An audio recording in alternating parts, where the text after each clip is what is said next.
Welcome to the Black Gay History Channel. Please share this video and subscribe to this channel for more captivating content. Drag and gay men exploring their femininity has always been a part of gay culture for hundreds, even thousands of years. After the emancipation of enslaved Africans in America in 1865, many free black gay men were gathering in private parties to celebrate each other, enjoy the company of other men, forming relationships, and dressing up in the first black gay drag pageants in United States history. The most fascinating part of these black drag parties is that they were constantly raided by the authorities, which means that these drag events were also constantly mentioned in the local newspapers, making drag a part of early African American history.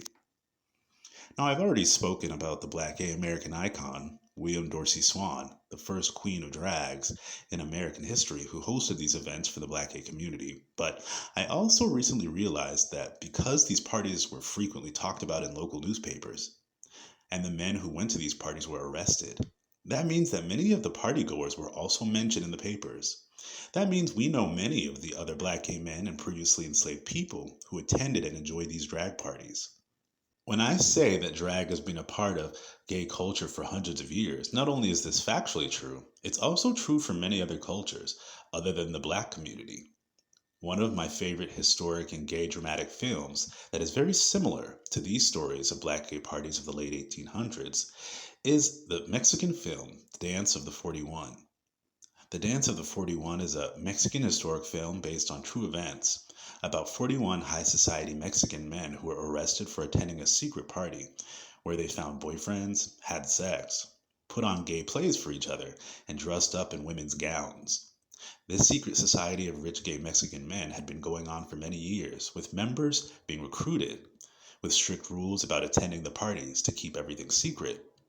But when these men were outed and arrested, the other Mexican officials tried to keep the story quiet because in the film Ignacio de la Torre y Mier, the son-in-law of the then Mexican president, was at the party as well.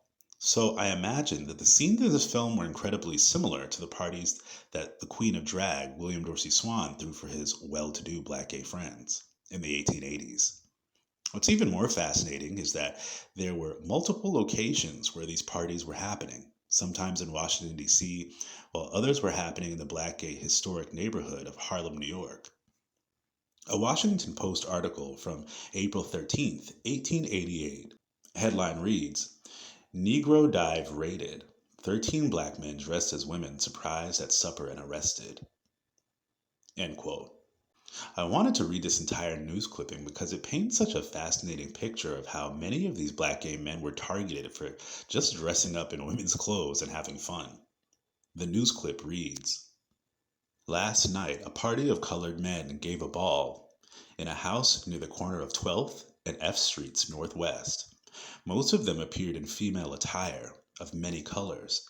The dance was in progress between 11 and 12 o'clock when Lieutenant Amis, with a squad of officers, appeared and brought the ball to a sudden termination.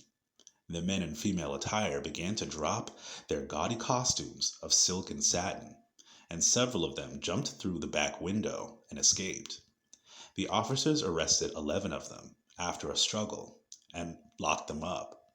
This morning, the prisoners were followed to the police court by a large crowd of persons, and when the case was called, the courtroom was crowded. The prisoners, who gave their names as John Smith, Jake Byard, William Dorsey, Charles Myers, John Lewis, Samuel Jackson, James Waters, James Howard, James Taylor, Benjamin Moore, and Albert Lee, were arraigned on the charge of vagrancy. They stood in the dock with their faces hid from view. The officers gave their testimony and showed the court several silk and satin dresses which they picked up where the men had left them. They were sentenced to give bonds or each go down for 30 days. End quote. Another similar news clip, which is one of many, makes it clear that during this time in history, black gay men were actually being outed and spoken about much more frequently in the news than most of us realize. It reads, 6 colored men dressed in elegant female attire were arraigned in the dock police court this morning on charge of being suspicious persons. They nearly all had on low neck and short sleeve silk dresses, several of them with trains, as well as corsets, bustles, long hose, and slippers, and everything that goes to make a female's dress complete. End quote. I think it's so ironic that these news clips that were initially printed in order to shame the men who went to these parties and possibly wreck their livelihood would actually become historic proof of Black gay culture and our resilience. We've been passing on traditions through time all these years, and these men would become Black gay heroes all this time later. Another one of the locations of these parties was at the estate of the popular Black gay couple of the day, Pierce Lafayette and Felix Hall, two formerly enslaved men who were in a very publicized relationship, making them the first known African American men who were previously enslaved to be recorded in a gay relationship. In 1887, one of the drag parties took place at Lafayette's two-story home, and this home was noted to be elegantly furnished.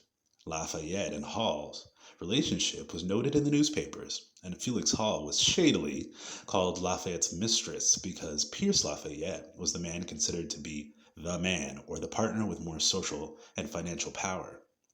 It's likely that Pierce Lafayette was able to obtain more financial stability because he was previously owned by Alexander H. Stevens, the vice president of the Confederate States of America. A prominent part of these gay parties was the cakewalk, a popular tradition of the time where performing contestants would do a fancy dance or a performance which could earn the winner a prize of cake or another fancy dish. This tradition still lives on in the house and ball community today, where voguers and walkers in different categories no longer compete for cake, but now compete for cash prizes and trophies. So the tradition of drag walking a category in a house and ball comes from African American traditions that are hundreds of years old.